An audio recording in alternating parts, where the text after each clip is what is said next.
Hello friends, welcome to grow with सभी। I hope कि आप सभी बढ़िया होंगे। सो फाइनली आज से हम स्टार्ट करने जा रहे हैं एसएसटी यानी सोशल साइंस सामाजिक विज्ञान की एनसीईआरटी की सीरीज़।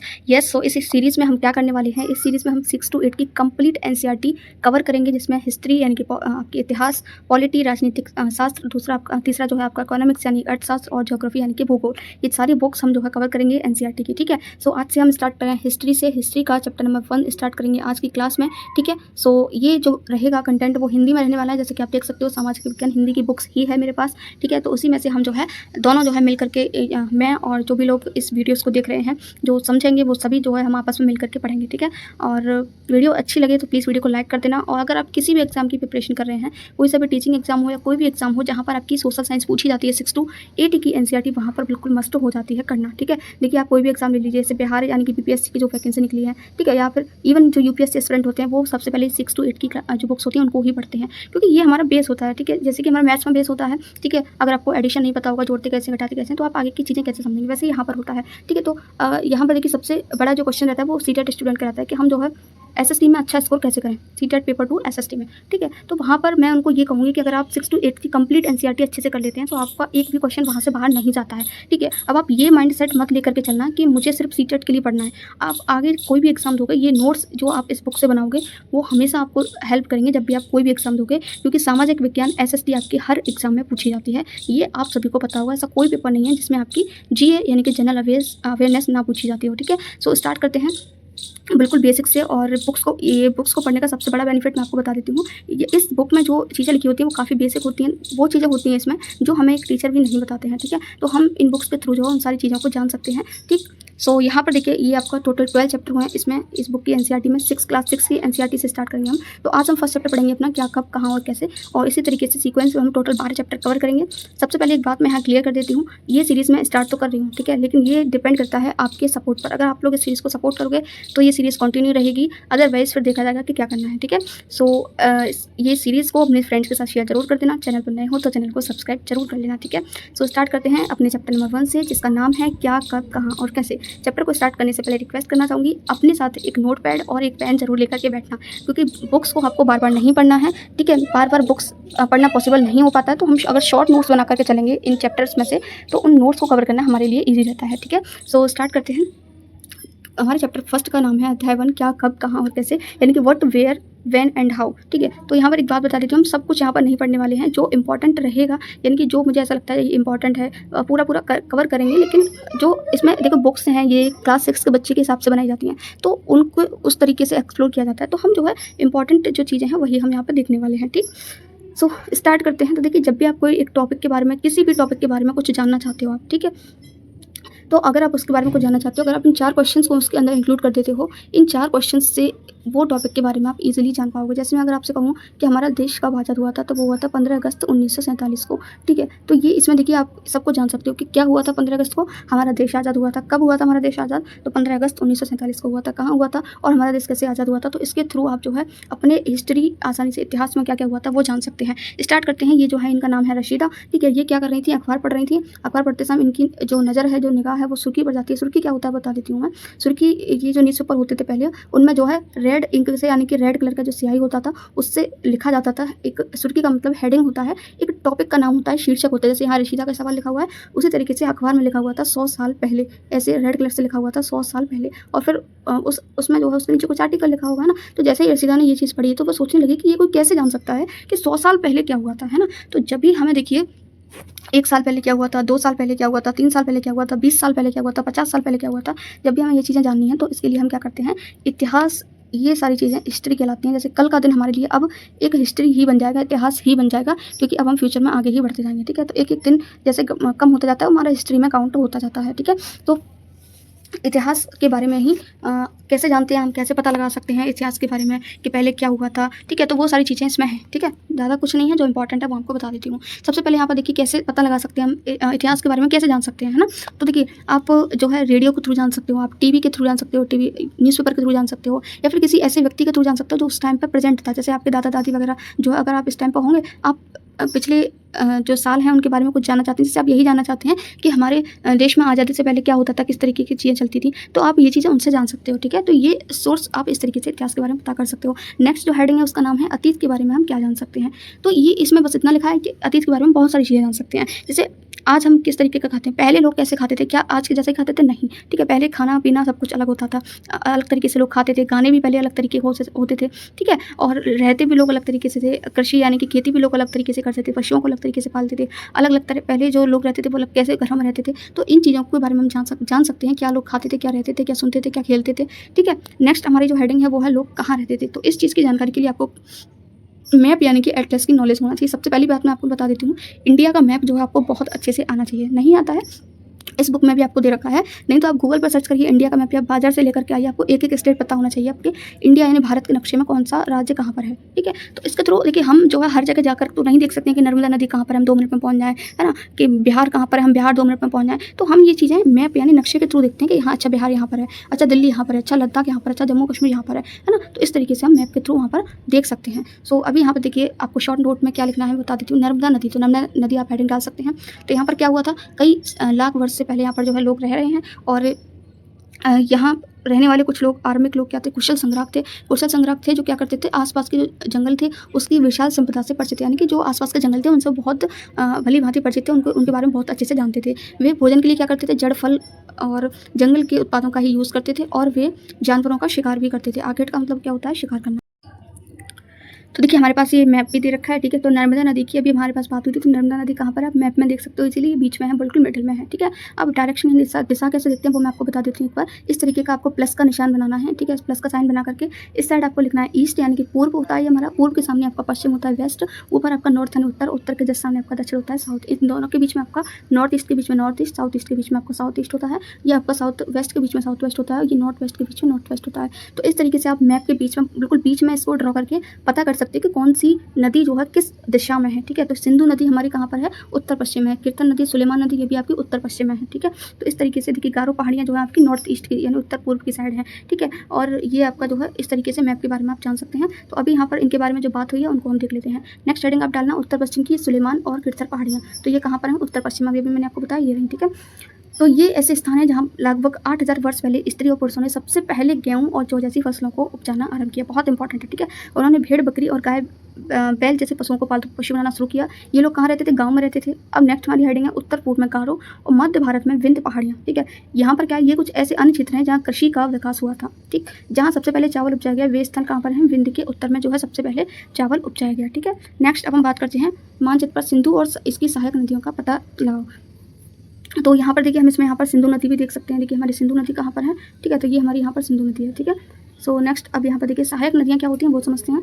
सहायक नदी वो नदी होती हैं जो एक बड़ी नदी में जाकर के मिल जाती हैं, ठीक है। इसी यहाँ पर कोई बड़ी नदी है ये, ठीक है, बहुत बड़ी नदी है ये हमारी, ठीक है। इसमें बहुत सारी नदियाँ जो है आकर के मिल जाती हैं, तो इन नदियों को हम क्या कहते हैं, सहायक नदियाँ कहते हैं इस नदी की, ठीक है। लगभग 4700 वर्ष पहले इन्हीं नदियों के किनारे कुछ आरंभिक नगर फले फूले थे, ठीक है। गंगा व इसकी सहायक नदियों के किनारे तथा समुद्र तटवर्ती इलाकों में इन नगरों का विकास 2500 साल पहले हुआ था। इंपॉर्टेंट है, राइट कर लेना, ठीक। नेक्स्ट है गंगा और इसकी सहायक सोन नदी, ठीक है। तो गंगा के दक्षिण में इन नदियों के आसपास का क्षेत्र प्राचीन काल में मगध नाम से जाना जाता था। इंपॉर्टेंट है, याद रखना। इसके शासक जो है बहुत शक्तिशाली थे, उन्होंने एक विशाल राज्य भी स्थापित किया था और देश के अन्य राज्यों में भी ऐसे राज्यों की स्थापना की गई थी। यहाँ पर हम देख लेते हैं कुछ इंपॉर्टेंट यहाँ पर लिखा हुआ है। दक्षिण एशिया क्या है, हमारा एक उपमहाद्वीप है, क्या, ठीक है। क्या है, उपमहाद्वीप है। इसमें कौन कौन से देश आते हैं, तो इसमें टोटल 7 देश हैं, हमारे 7 कंट्री हैं। एक हमारा आधुनिक भारत। तो अगर आपसे पूछा है भारत जो है किस उपमहाद्वीप से जुड़ा हुआ है, तो दक्षिण एशिया, ठीक है। पाकिस्तान, बांग्लादेश, नेपाल, भूटान और श्रीलंका, ये सब जो है दक्षिण एशिया का ही भाग हैं, ठीक है। और अफगानिस्तान, ईरान, चीन और म्यांमार जो है इनके पड़ोसी देशों को दर्शाता है। दक्षिण एशिया क्या है, एक छोटा एक महाद्वीप से छोटा होता है, ठीक है। महाद्वीप बड़ा होता है, महाद्वीप से छोटा होता है, लेकिन विशालता और बाकी एशिया से समुद्र, पहाड़ियाँ, पर्वतों से बटे होने के कारण इसको क्या कहते हैं, उपमहाद्वीप कहते हैं, ठीक। लोगों ने जो है उपमहाद्वीप के एक हिस्से से दूसरे हिस्से तक यात्रा की। क्यों करते थे लोग यात्रा, देखिए यात्रा बहुत डिफिकल्ट होती थी क्योंकि पहाड़ होते थे, पहाड़, पर्वत, नदी वगैरह क्रॉस करके लोगों को जाना होता था, ठीक है। तो फिर भी उनके लिए ये ऐसा नहीं था कि ये इम्पॉसिबल है। इम्पॉसिबल कुछ नहीं होता है, लोग अपने काम की तलाश में जाया करते थे। कभी कभी क्या होता था, प्राकृतिक आपदाएं, जैसे कि आप देख सकते हो बाढ़ आ जाती है ना, ये भूकंप वगैरह आ जाते हैं, तो इनके चलते भी लोग एक स्थान से दूसरे स्थान पर जाया करते थे। कभी कभी क्या होते थे, जो सेनाएं होती थी वो दूसरे क्षेत्रों पर, मतलब उन क्षेत्रों को अपना बनाने के लिए, उन पर विजय हासिल करने के लिए जाती थी, ठीक है। लोग एक स्थान से दूसरे स्थान वस्तुओं को लेकर के जाते थे, और जो गुरु होते थे धार्मिक, लोगों को शिक्षा और सलाह देने के लिए एक गांव से दूसरे गांव जाया करते थे। कभी कभी लोग क्या करते थे, कुछ स्थानों को खोजने की चाह में यात्रा करते थे, और कभी लोग एक से दूसरे लोगों के विचारों को जानने के लिए भी यात्रा करते थे। आप यात्राएं क्यों करते हैं, आप अपने बारे में बता सकते हैं। ठीक है, नेक्स्ट अब हम यहाँ पर देखते हैं, पहाड़ियाँ, पर्वत और समुद्र इस महाद्वीप की प्राकृतिक सीमा का निर्माण करते हैं। ठीक है, तो कौन कौन पहाड़ी, पर्वत और समुद्र जो है उप महाद्वीप की प्राकृतिक सीमा का निर्माण करते हैं। हालांकि लोगों के लिए इन सीमा को पार करना आसान नहीं था। जिन्होंने ऐसा चाहा वे कर सके, पर्वतों की ऊंचाइयों को भी छू सके, गहरे समुद्रों को पार भी कर सके। उप महाद्वीप के बाहर से भी कुछ लोग यहाँ आए और यहीं बस गए। लोगों को इस आवागमन ने हमारी सांस्कृतिक परंपराओं को समृद्ध किया। कई सौ वर्षों से लोग पत्थर को तराशने, संगीत रचने और यहाँ तक कि भोजन बनाने के नए तरीकों के बारे में एक दूसरे के विचारों को अपनाते रहे हैं। अब हम देखेंगे, बहुत इंपॉर्टेंट कॉन्सेप्ट है ये हमारा, कि हमारे देश का नाम भारत कैसे पड़ा है ना। तो इस चीज़ के बारे में देखेंगे। राइट जरूर करना है आपको। अपने देश के लिए हम प्राय जो है इंडिया और भारत जैसे नामों का यूज़ करते हैं। ठीक है, इंडिया शब्द कहाँ से बना है, तो इंडिया शब्द आपका इंडस से निकला है, जिसे संस्कृत भाषा में क्या कहा जाता है, सिंधु कहा जाता है। अपने एटलस में ईरान और यूनान का पता लगाओ, यानी कि मैप में ये ईरान और यूनान को देखने के लिए कह रहे हैं। ठीक है, लगभग 2500 साल पहले उत्तर पश्चिम की ओर से आने वाले ईरानियों और यूनानियों ने सिंधु को हिंदोस तथा इंदोस और इस नदी के पूर्व में स्थित भूमि प्रदेश को इंडिया कहा। ठीक है, तो इस तरीके से हमारे देश का नाम इंडिया पड़ा। ठीक है, यहाँ पर ईरानी और यूनानियों से क्या मतलब है, जो ईरानी देश में रहते थे वो ईरानी लोग, ठीक है, और जो यूनानी देश में रहते थे उनको यूनानियों कहा गया है। ठीक है, भारत नाम का प्रयोग उत्तर पश्चिम में रहने वाले लोगों के एक समूह के लिए किया जाता था। इस समूह का उल्लेख संस्कृत की आरंभिक लगभग 3500 साल पुरानी कृति ऋग्वेद में भी मिलता है, और बाद में इसका यूज़ जो है हमारे देश भारत के लिए होने लगा। ठीक है, तो इस तरीके से हमारे देश का नाम भारत पड़ा, इंपॉर्टेंट है। अब हम बात करते हैं कि अतीत के बारे में हम और कैसे जान सकते हैं। तो देखिए, अतीत के बारे में जो है आप जो है कुछ पहले जो है उस टाइम पर जो बुक्स वगैरह लिखी जाती थी उनको थ्रू जान सकते हो। तो पहले टाइम पर क्या कौन सी बुक्स लिखी जाती थी वो चीज़ें समझते हैं। ठीक है, उनका नाम अलग था। तो अतीत की जानकारी हम कई तरीके से प्राप्त करते हैं। इनमें सबसे पहला जो तरीका है वो है अतीत की पुस्तकों को ढूंढना पड़ना। ये पुस्तकें हाथ से लिखी होने के कारण पांडुलिपि कही जाती थी। तो आपसे पूछा जा सकता है कि पांडुलिपि क्या होती है। ठीक है, तो वो पुस्तकें जिनको हम अपने हाथ से लिखते हैं वो हमारी पांडुलिपि कहलाती हैं। ठीक है, अंग्रेजी में पांडुलिपि के लिए प्रयुक्त होने वाला शब्द क्या है, मैन्यूस्क्रिप्ट शब्द लैटिन शब्द मेनू, जिसका अर्थ हाथ से निकला है। ठीक है, ये पांडुलिपियाँ प्राय ताड़पत्र और हिमालय क्षेत्र में उगने वाले भूर्ज नामक पेड़ की छाल से विशेष तरीके से तैयार भोजपत्र पर लिखी जाती थी। तो ये आप देख सकते हो, इसका एक फॉर्मेट भी दे रखा है। ये आपकी जो है एक क्या है, ये आपकी एक पांडुलिपि है। ठीक है, ये किससे बनाई गई है, ये आपकी भूर्ज नामक पेड़ से बनाई गई है, जो आपका हिमालय क्षेत्र में उगता है। ठीक है, सो ताड़पत्र से जो पांडुलिपि है वो कैसे बनाई जाती है, तो देखिए ताड़ का एक वृक्ष होता है। ठीक है, उसके पत्ते काट करके जो है उसको अलग अलग हिस्सों को बांध करके जो है ये पत्रिका बनाई जाती है, और ये भूर्ज भी आपकी जो भोज का पेड़ है उनके उससे बनाई गई पांडुलिपि यहाँ पर आपको दिखाई गई है। ठीक है, नेक्स्ट अब हम यहाँ पे बात करते हैं, कई जो पांडुलिपि हैं उनको कीड़ों ने खा लिया, कई जो है नष्ट हो गई ऐसी, है ना। लेकिन आज भी पांडुलिपि आपको देखने को मिल जाएंगी। कहाँ देखने को मिलेंगी, तो मंदिर और विहारों में आपको देखने को मिल जाएंगी। ठीक है, इन पुस्तकों में धार्मिक मान्यता, व्यवहार, राजाओं के जीवन, औषधि, विज्ञान, इन सभी के बारे में आप जो है जान सकते हैं। ये जो पांडुलिपि हैं इनमें इन सब के बारे में लिखा हुआ है। ठीक है, यहाँ तक कि इसमें जो है आपको महाकाव्य, कविताएं और नाटक भी मिल जाएंगे। ठीक है, और इनमें से कई संस्कृत में लिखे हुए मिलते हैं, जबकि अन्य जो है प्राकृतिक और तमिल भाषा में लिखे हुए मिलते हैं। अब हम नेक्स्ट यहाँ पर बात करते हैं अभिलेख की। पांडुलिपि के थ्रू हम जान सकते हैं, नेक्स्ट है हमारा अभिलेख। तो अभिलेख के थ्रू भी हम जान सकते हैं अतीत के बारे में। अभिलेख क्या होता है, तो ऐसे लेख पत्थर तथा धातु जैसी अपेक्षाकृत कठोर सतहों पर उत्कीर्ण किए जाते थे, यानी कि उभारे जाते थे। जैसे कि आप ये देख पा रहे हैं ना, ये कोई पत्थर है और पत्थर के ऊपर ये नाम उभारा गया। जैसे आपको अगर आपके यहाँ कोई पत्थर हो, या फिर आप जनरली ईंट ले लो, है ना, तो ईंट के ऊपर भी आप जो है किसी नुकीली चीज़ से कुछ लिख सकते हो, अपना नाम गढ़ा करके लिख सकते हो, उकेर करके। उसी तरीके से ये जो चीज़ें लिखी जाती थी इनको हम अभिलेख कहते थे। ठीक है, तो ये जो किसी कठोर सतह पर लिखी जाते थे उसको हम अभिलेख कहते हैं। कभी कभी शासक और अन्य लोग जो उनके आदेश होते थे राजा वगैरह के, तो वो इन पर लिखवा दिया करते थे, जिससे लोग उनको देख करके जो है उनका पालन कर पाएँ। ठीक है, और इसमें अन्य प्रकार के अभिलेख भी शामिल हैं, जिसमें राजाओं और रानियों सहित अन्य स्त्री पुरुषों ने भी अपने कार्यों के विवरण उत्कीर्ण करवाए हैं। उदाहरण के लिए प्राय शासक लड़ाइयों में अर्जित विजयों का लेखा जोखा इनमें रखते थे। ठीक है, ये देखिए ये क्या है, तो लगभग 2250 वर्ष पुराना ये अभिलेख वर्तमान अफगानिस्तान के कंधार राज्य से जो है प्राप्त हुआ है ये। ठीक है, ये अभिलेख अशोक नामक शासक के आदेश पर लिखा गया था। तो जो अशोक नामक शासक है इसके बारे में हम चैप्टर नंबर 8 में पढ़ेंगे। ठीक है, चैप्टर नंबर 8 का नाम हमारा अशोक ही है। जब हम कुछ लिखते हैं तो हम क्या करते हैं, किसी लिपि का यूज़ करते हैं, याद रखना। और लिपियाँ जो हैं कहाँ से बनती हैं, लिपियाँ किससे बनती हैं, अक्षर और संकेतों से बनती हैं। ठीक है, जब हम कुछ बोलते हैं या पढ़ते हैं तो हम किसका यूज़ करते हैं, तो हम एक भाषा का यूज़ करते हैं। ठीक है, तो यह जो अभिलेख है ये इस क्षेत्र में प्रयुक्त होने वाली यूनानी और अरामेक नामक 2 भिन्न लिपियों और भाषाओं में लिखा गया है। ठीक, तो ये इंपॉर्टेंट है, याद रखना। नेक्स्ट, इसके अतिरिक्त अन्य कई वस्तुएं अतीत में बनी और प्रयोग में भी लाई जाती थी। ठीक है, तो ये 2 चीज़ों के बारे में आपको बता दिया, अभिलेख और जो है आपका जो है अभिलेख और आपका पांडुलिपि, ठीक। ऐसी वस्तुओं का अध्ययन करने वाला व्यक्ति पुरातत्वविद कहलाता है, ठीक है। कैसी वस्तुओं का? जो वस्तुएं अतीत में यानी कि जो इतिहास में जो कुछ भी हुआ, हिस्ट्री में जो कुछ भी हुआ हमारे पास्ट में, ठीक है, वो जो व्यक्ति इन सभी चीज़ों का अध्ययन करता है, उन चीज़ों को जानने की कोशिश करता है, उसको हम जो है पुरातत्वविद कहते हैं। तो ये भी आपको याद रखना है। पुरातत्वविद पत्थर और ईंट से बनी इमारतों के अवशेष, चित्र तथा मूर्तियों का अध्ययन करते थे। वे औजारों, हथियारों, बर्तन, आभूषण तथा सिक्कों की प्राप्ति के लिए छानबीन तथा खुदाई भी करते थे। इनमें से कुछ वस्तुएं पत्थर, पकी मिट्टी और कुछ धातु की बनी हो सकती हैं। ऐसे तत्व कठोर तथा जल्दी नष्ट ना होने वाले होते हैं। तो यहाँ पर आप देख सकते हो, ये आपका क्या है, एक मिट्टी का बर्तन है, ठीक है। बाएं एक प्राचीन नगर से प्राप्त ये एक पात्र यानी कि बर्तन मिला है। इस तरह के पात्रों का यूज 4700 साल पहले होता था। दाएं एक पुराना चांदी का सिक्का देख सकते हो आप। इस तरह के सिक्कों का जो यूज़ था वो 2500 साल पहले होता था, ठीक है। तो आप देख सकते हो ये, ठीक है। नेक्स्ट जो है वो क्या है हमारा, पांडुलिपि। पुरातत्वविदों को बहुधा कपड़ों के अवशेष मिलते होंगे। पांडुलिपि अभिलेख पुरातत्व से ज्ञात जानकारियों के लिए इतिहासकार प्राय स्रोत शब्द का प्रयोग करते हैं। इतिहासकार उन्हें कहते हैं जो अतीत का अध्ययन करते हैं। तो इतिहासकार किसको कहते हैं? जो अतीत का अध्ययन करते हैं, ठीक है। इतना बेसिक आपको कोई नहीं बताएगा, ये चीज़ें आप बुक्स में ही पढ़ सकते हो, ठीक है। तो स्रोत क्या होते हैं? जो पांडुलिपि हैं, अभिलेख हैं, पुरातत्व है, इन सभी को मिलाकर के हम अलग अलग नाम नहीं लेंगे इनको, ठीक है। इनको हम जो है स्रोत का नाम दे देंगे, ठीक है, कि ये हमारे स्रोत हैं जो हमें इतिहास से प्राप्त हुए हैं, ठीक है। तो जिन स्रोतों से हमें जो है हमें जो है इतिहास के बारे में जानकारी कैसे मिलती है? कुछ स्रोतों के थ्रू मिलती है। वो स्रोत क्या है? पांडुलिपि एक स्रोत है हमारा, अभिलेख एक स्रोत है, ठीक है। तो स्रोत के प्राप्त होते ही अतीत के बारे में पढ़ना बहुत रोचक हो जाता है, क्योंकि इन स्रोत की सहायता से हम देख सकते हैं कि पहले अतीत में लोग क्या करते थे, किस तरीके से खाते थे, किस तरीके से रहते थे। अतः इतिहासकार तथा पुरातत्व उन जासूसों की तरह हैं जो इन सभी स्रोतों का प्रयोगशाला के रूप में कर अतीत को जानने का यूज़ करते हैं, ठीक है। अतीत एक या अनेक, तो आपने देखा होगा यहाँ पर आपका जो बुक है ना, देखिए मैं शायद मैंने बता नहीं पाया आपको, आपकी जो ये बुक है ना, इसका नाम है आपका हमारे अतीत, ठीक है। तो हमारा अतीत, यहाँ पर हमारा अतीत क्यों नहीं लिखा गया है? हमारे अतीत क्यों लिखा गया है, ठीक है। यानी कि इसको बहुवचन के रूप में क्यों लिखा गया है? हमारा यानी एक वचन क्यों नहीं लिखा गया? तो उसका रीजन इन्होंने दे रखा है, अतीत शब्द का प्रयोग बहुवचन के रूप में किया गया है। ऐसा इस तथ्य की ओर ध्यान दिलाने के लिए किया गया है कि अलग अलग जो समूह के लोग हैं उनके लिए अतीत के अलग अलग मायने थे। उदाहरण के लिए अगर हम कहें तो पशुपालक और जो कृषक होते थे, यानी जो लोग कृषि करते थे, उनका जीवन जो है, जो राजा रानी वगैरह होते थे उनके जीवन से, या जो व्यापारी होते थे उस टाइम पर, उनके जीवन से अलग था, ठीक है। तो जैसा कि हम आज भी देखते हैं, उस समय भी देश के अलग अलग हिस्सों में लोग अलग अलग व्यवहार, अलग अलग रीति रिवाज का पालन करते थे, ठीक है। तो ये चीज़ें आज से नहीं आई हैं कि लोग अलग अलग धर्मों का या रीति रिवाज का पालन कर रहे हैं। ये उस टाइम भी होती थी, अतीत में भी ये चीज़ें होती थी, ठीक है। उदाहरण के लिए अगर हम देखें तो आज अंडमान द्वीप के जो अधिकांश लोग हैं अपना भोजन मछलियाँ पकड़कर, शिकार करके तथा फल फूल के संग्रह द्वारा प्राप्त करते हैं। इसके अलावा अगर अलग शहरों में देखते हैं तो वहाँ पर लोग खाद्य पूर्ति के लिए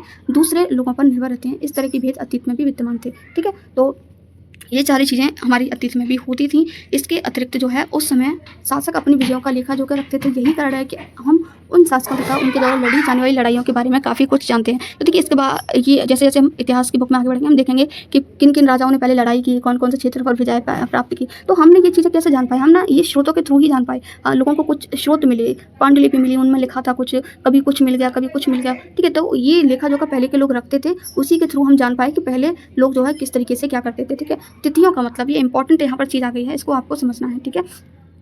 तिथि क्या होती है वो समझिए यहाँ पर। तो ये मैं यहाँ पर एक लाइन ड्रॉ कर लेती हूँ। ये बीच में आपका हो गया ये ईसा मसीह का जन्म। यहाँ पर क्या हुआ है आपका? ईसा मसीह का जन्म हुआ है, ठीक है। ईसा मसीह का आपका क्या हुआ है? जन्म हुआ है। तो देखिए, ईसा मसीह का जन्म, ये आपके ईसा मसीह के जन्म से पहले है और ये आपके ईसा मसीह के जन्म के बाद है। तो ईसा मसीह के जन्म से पहले जो यूज़ की जाती हैं उनके लिए हम यूज़ करते हैं, जो सन यूज़ की जाती थी उनके लिए हम ईसा पूर्व का यूज़ करते हैं, ईसा पूर्व का। और ईसा मसीह के जन्म के बाद जो हम यूज़ करते हैं वो हम ईसवी का यूज़ करते हैं। किसका यूज़ करते हैं? ईसवी का यूज़ करते हैं। जैसे कि 1 ईसवी, 2 ईसवी, 3 ईसवी, 4 ईसवी, ठीक है। ऐसे इधर होगा 1 ईसा पूर्व, 2 ईसा पूर्व, 3 ईसा पूर्व और डॉट डॉट डॉट जो भी जितना भी साल होगा पीछे, ठीक है। और ऐसे करते करते आज हम कहाँ पर हैं? आज हम 2024वीं ईस्वी में हैं, ठीक है। तो बहुत आगे हम आ चुके हैं ईसा मसीह के जन्म से, ठीक है। तो ईस्वी को हम एडी शॉर्ट में लिखते हैं। एडी का मतलब होता है एनो डोमिनी, ठीक है। और इसको हम बीसी बोलते हैं। यहाँ पर 1 बीसी हो जाएगा, 2 बीसी हो जाएगा, 3 बीसी हो जाएगा। ये 1 एडी, 2 एडी, 3 एडी, है ना। बीसी का मतलब क्या होता है? बिफोर क्राइस्ट, ठीक है। तो ये चीज़ें थी आपको बताने के लिए। और यहाँ पर जो इंपॉर्टेंट है वो आपको समझना है। ये समझ लिया आपने, ईसा मसीह के जन्म से पहले हम ईसा पूर्व का यूज़ करेंगे जो सन थे उनके लिए, और इसके बाद के लिए हम ईसवी का यूज़ करेंगे। अब यहाँ पर क्या लिखा हुआ है?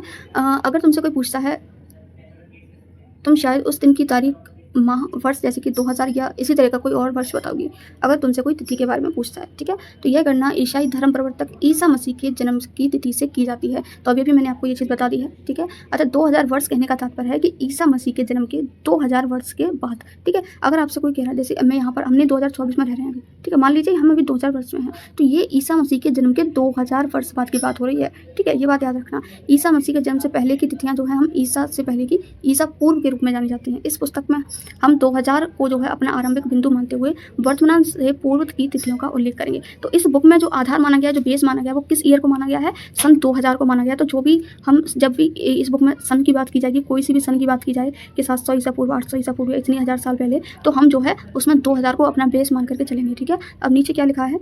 अंग्रेजी में BC का तात्पर्य बिफोर क्राइस्ट होता है, मैंने बता ही दिया। AD का यूज़ करते हैं हम, ठीक है। एनो डोमिनी होता है इसका मतलब, और ये जो एनो डोमिनी है वो आपका लैटिन शब्द से बना हुआ है। इसका जो अर्थ होता है वो होता है ईसा मसीह के जन्म के वर्ष से है, ठीक है। कभी कभी AD की जगह आपने CE और BC की जगह आपने BCE देखा होगा। तो CE अक्षरों का यूज़ क्या होता है? Common era. BCE का मतलब क्या होता है? बिफोर कॉमन एरा, ठीक है। हम इन शब्दों का यूज़ इसलिए करते हैं क्योंकि विश्व के अधिकांश क्षेत्रों में अब इस कैलेंडर का प्रयोग यूज़ जो है सामान्य हो गया है, यानी कि नॉर्मल हो गया है। भारत में तिथियों कि इस रूप का प्रयोग लगभग 200 वर्ष पूर्व आरंभ हुआ था। कभी कभी अंग्रेजी के BP अक्षरों का प्रयोग होता है जिसका तात्पर्य होता है बिफोर प्रेजेंट, यानी कि वर्तमान से पहले, ठीक है। तो इस तरीके से जो हम क्या जान सकते हैं, इसीलिए अपनी जो है सन के बारे में पता कर सकते हैं, ठीक है। अब यहाँ पर आपको एक चीज़ और समझते हैं, जो ईसा पूर्व है ना आपका, उसमें जो हमारा समय था वो उल्टे क्रम में चलता है, और जो ईस्वी है उसमें हमारा जो जन्म है, सॉरी जो सन है वो हमारे सीधे क्रम में चलती है। जैसे कि मान लीजिए आज आप किसी का जन्म सन 2000 में हुआ, ठीक है। उसकी जो है 20 साल बाद मृत्यु हो गई, ठीक है। तो उसकी मृत्यु आप सिंपली बता दोगे कि उसकी 2020 में मृत्यु हुई होगी, है ना। लेकिन यहाँ पर क्या था? अगर यहाँ पर आपसे कहा जा रहा है कि किसी का जन्म जो है 2000 साल में हुआ, ठीक है, और उसकी मृत्यु जो है 20 साल बाद हुई, ठीक है, तो यहाँ पर उल्टा चलता है। 20 साल बाद हुई यानी कि 1990 में उसकी मृत्यु हुई, तो यहाँ पर समय जो है उल्टा चलता है। ये बात आपको याद रखनी है। नेक्स्ट अब हम आगे बढ़ते हैं यहाँ पर। तो यहाँ पर ये कुछ इंपॉर्टेंट नहीं है, ठीक है, इसको छोड़ते हैं यहाँ पर। और ये इंपॉर्टेंट है यहाँ पर, देखिए उपयोगी शब्द तो हमने, यात्रा क्या होती है हम जानते हैं, ट्रैवलिंग करते हैं, पांडुलिपि देख लिया, अभिलेख क्या होते हैं, पुरातत्व क्या होते हैं, इतिहास का स्रोत किसको कहते हैं, ये सभी देख लिया। अज्ञात लिपि का अर्थ निकालना, तो ये क्या है, इसको हम एक बार देख लेते हैं। तो ये यहाँ पर लिखा हुआ है, ये आप देख सकते हैं, ठीक है। जैसा कि हमने पढ़ा था कि अभिलेख कठोर सतहों पर उत्कीर्ण करवाए जाते हैं। इनमें से कई अभिलेख कई सौ साल पहले लिखे गए थे। सभी अभिलेखों में लिपि और भाषा का यूज़ हुआ है। समय के साथ साथ अभिलेखों में यूज़, भाषा और लिपियों में बहुत बदलाव आ चुका है, पहले से आप लोग देख पा रहे हैं, ठीक है। विद्वान कैसे जान पाते थे कि क्या लिखा था? तो इसका पता अज्ञात लिपि का अर्थ निकालने की एक क्रिया द्वारा लगाया जा सकता है, ठीक है। तो ये हमारी क्या होती है, एक प्रक्रिया होती है अज्ञात लिपि का अर्थ निकालने की। इस प्रकार से अज्ञात लिपि को जानने की एक प्रसिद्ध कहानी उत्तरी अफ्रीकी देश मिस्र से मिलती है। लगभग 5000 वर्ष पहले यहाँ पर क्या रहते थे, राजा रानी रहते थे। तो ये कुछ इस तरीके का वहाँ पर जो है मिला है। P को इस तरीके से लिखा जाता था, T को इस तरीके से, O को इस तरीके से, L का मतलब ये होता था, M का मतलब उनकी भाषा में ये होता था, है ना। तो ये आप देख सकते हो, ठीक।